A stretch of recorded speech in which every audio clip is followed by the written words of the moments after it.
Hello दोस्तों, आप सभी को बताना चाहता हूँ कि पावर स्टार पवन सिंह का जो गाना आया था धनिया, भाई वो बहुत आस्ते आस्ते जो बोलता है ना पिकअप पकड़ेगा। और ये ब्लास्ट एकदम देसी मारपीट वाला सॉन्ग है कि आप लोग देख रहे होंगे कि पूरा एकदम देसी मुंड में और देसी अंदाज और देसी चीज़ आपको हर जगह दिखाई दे रहा होगा।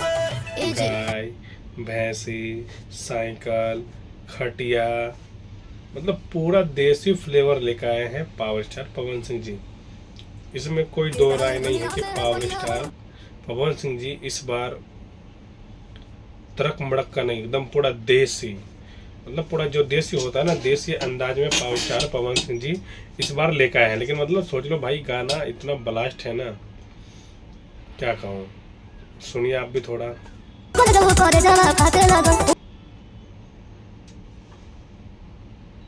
बवाल है भाई।